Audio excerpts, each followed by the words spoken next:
Okay, Rachel, hey, first we talked about some 2-5-1 melodic tricks. I focused in on the arpeggio, starting in the strong position with your first finger on the E. You were kind of playing a nice weak position one, but I encourage you to get conversant with this too. And we just talked about chromatic fill-in, so before I do that, I actually play 2 octaves.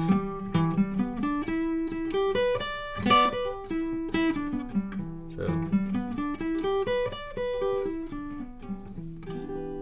and then chromatic fill-ins, 7 to root.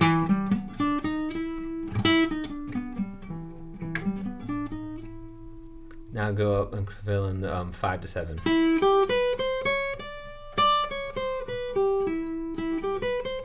You can also do like a peel off.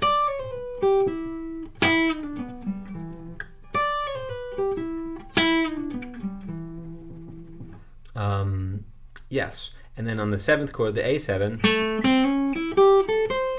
I encourage you to make sure the thirds were bluesy.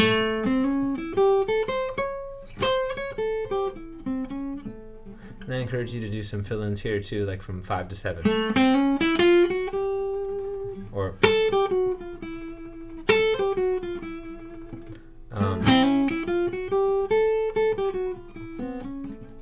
and I encourage you to do the fill-in from the root to the flat 7th.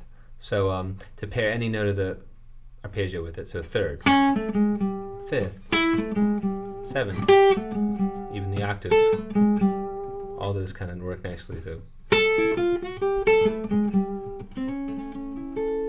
and then for the major 7th, it's kind of like not quite as clear. You can fill 3 to 5 if you're slick about it. It doesn't sound too bluesy. But this will sound kind of bluesy. But you can do it anyway. And I forgot on the A7, you want to fill in the 2 to 3 up there.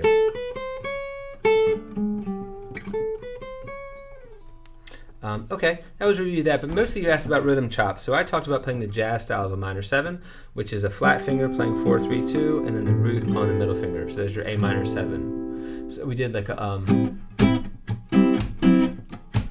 to a D9, which is your it's like your 4 chord. It's like a perennial 2-5 that never resolves. So it's more like an A Dorian. You can play blues, you can play A Dorian, or you can play arpeggios, an A minor 7 and a D7. And then you can add the pinky. In either case, it's a 9th or a 13th, depending on the chord. But that doesn't really matter.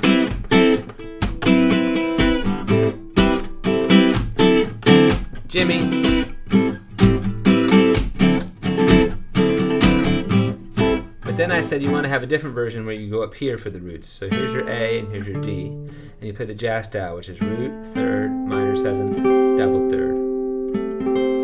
Feels like a sharp 9 chord with a flattened 3rd. So now you can do this, and then a 3-note D7 will suffice, but you can add your pinky to get a 13. So it's like.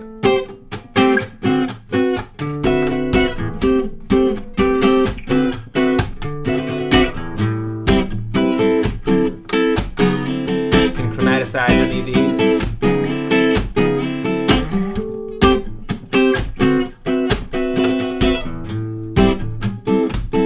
That's one rhythm game that we talked about. Oh, fudge. I feel like there was another rhythm game. Oh, yeah, sure. Yeah. We talked about 2-5-1s and then a little modulation. So,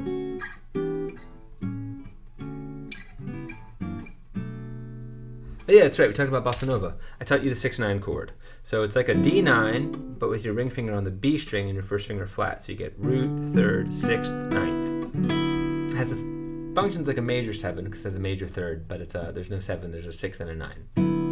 And then the pattern was this. Pinch, chord, chord, bass, chord, root, chord, pinch, chord, root, chord. Real standard thing. And then you can do the 2, like the jazz style we talked about before. E minor 7, the bass moving to the 5, and then an A13. So we're recycling the chords from the A minor and the D that we just did. Because it's like a 2-5, but this one resolves. And then I said when this gets a little boring, you want to modulate to the relative minor B.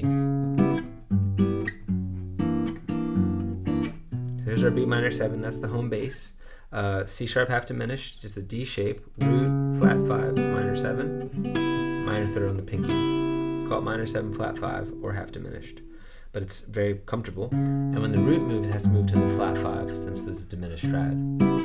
And then we're going to do a G augmented, or F sharp, which is root, root, flat 7, 3, sharp 5.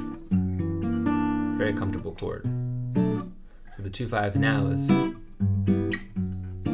F sharp augmented, B minor 7.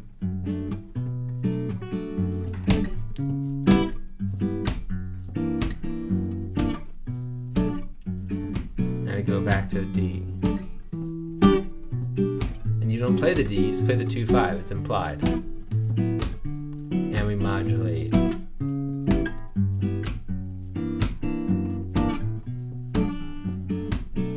And back. It's just like a simple little, major to relative minor bossa nova.